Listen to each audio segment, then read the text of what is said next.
મહેમાનગણો, વાલીઓ, વિદ્યાર્થી મિત્રો બધાની મજામાં ને? આજે રાતીધર ગામની સરસ્વતી સ્કૂલમાં સરસ મજાનો કાર્યક્રમ છે. આપણે બધા નિહાળી રહ્યા છીએ, એ સારું કહેવાય. આટલી સંખ્યામાં વિદ્યાર્થીઓના વાલી આવ્યા અને હાજરી આપી એ બદલ હું ગર્વ અનુભવું છું. કેમ કે આ સમયમાં કોઈને અહીંયા આવવું, બાળકોના ભવિષ્ય વિશે વિચારવું એ એક મોટી વાત છે. તમે બધા વાલીઓ સિરિયસ છો કે આપણા બાળકોનું ભવિષ્ય સુધારવું છે, એટલે આપણે સ્કૂલે જવું જોઈએ. તો બધા આવ્યા એ બદલ તમને આભાર માનું છું.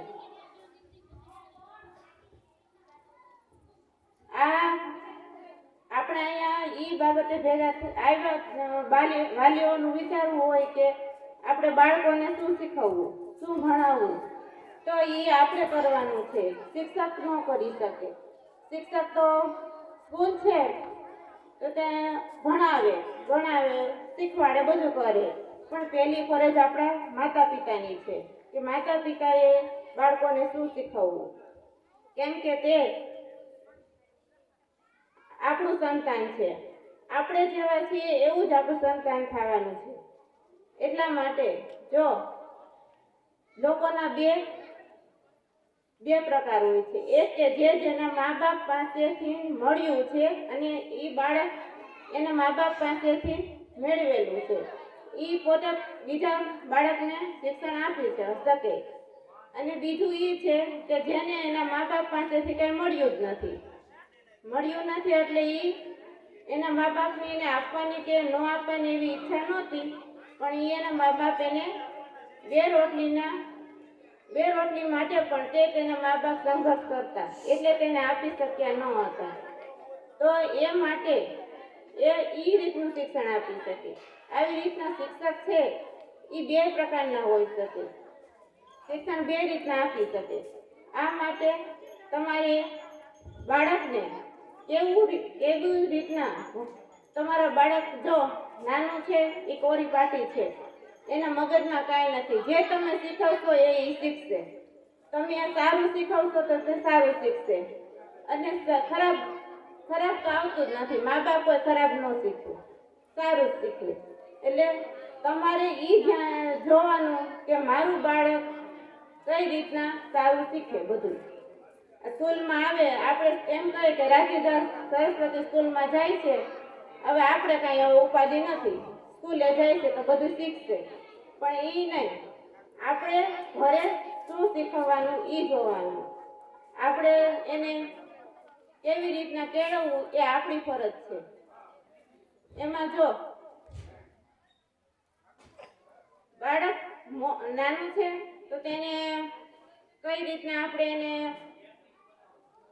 ભણવામાં મદદ થઈ શકીએ, કેવી રીતના આપણે એને બોલતા શીખવીએ, એ બધું આપણે શીખવાનું, સ્કૂલ ન શીખવે. એટલે એ આપણી પ્રથમ કાર્ય આવે કે આપણે બાળકને શું શીખવવું. કેમ કે બાળક આપણે નાના હતા ત્યારે કોઈ આપણે લેસન નહોતા કર્યા, કે કોઈ આવું મોટું કાર્ય નહોતું કર્યું, આપણે કોઈ દી લેસન કરીને નહોતા ગયા સ્કૂલે. અત્યારના બાળકો એટલું સારું કહેવાય, લેસન કરે છે. કોઈ દી આપણે સિરિયસ નહોતા થયા કે આપણે હોમવર્ક કરીને જઈએ, પણ અત્યારના બાળકો બધું કરે છે. એ સારી વાત કહેવાય. આને ગીતાજીમાં લખ્યું છે, જે કરે તે મરે, જે જન્મે તે મરે અને મરે તે જન્મે. તો આપણે જન્મ મરણ એ કૃષ્ણએ કીધેલું જ છે. તો એ આપણો નિયમ છે. અને ડેવિડ કહે છે કે આપણે વાંદરાના પૂર્વજો છીએ. તો એ નિયમ કહેવાય, સિદ્ધાંત ન કહેવાય. તો આપણે સિદ્ધાંત નહીં, ગીતાજીનું ધ્યાન લેવાનું છે કે આપણે જન્મ્યા છીએ તો આપણે માણસો જ હતા.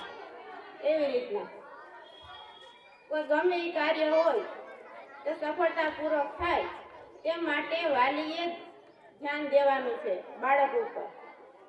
અને નાના બાળકો છે તો ગમે તેટલું જ્ઞાન હોય પણ માતા પિતા આપશે એ પહેલું જ્ઞાન. એટલે એમ કહેવાનું છે કે જો તમારી પાસે ગમે એ હોય કે જો તમે પિતા છે ગમે એવો હોય પણ બાળકનું કોઈ એમ કે આ ખરાબ કરવું છે તો પિતા એમ કે મારું બાળક ન હોય એ બીજું બાળક હશે, પણ એ આપણું બાળક હોઈ શકે. એકમાં એવું કીધેલું છે કે જો તમે સ્કૂલે જાઓ અને તમારું બાળક એમ કે મારું બાળક સ્કૂલે જાય છે પણ ડરપોક થઈ ગયું છે, તો સ્કૂલે ડરપોક ન થાય. ડરપોક આપણે કરીએ છીએ. એ તો તેજસ્વી છે અને એ ભણે પણ છે, પણ આપણે કઈ મારો છોકરો ડરપોક છે તો એ ડરપોક જ રહેવાનો. એવી રીતના કે આપણે બાળકને શિક્ષણ, જ્ઞાન અને સ્કૂલ એ તો મળવાના જ છે, પણ આપણે પેલું આપણું ફરજ આવે કે આપણે શું કરવું. આ માટે ત્રણ એવું છે કે આપણે પેલા તો બાળકના પ્રામાણિકતામાં 5 વસ્તુ આવે: શિક્ષણ, વાલી,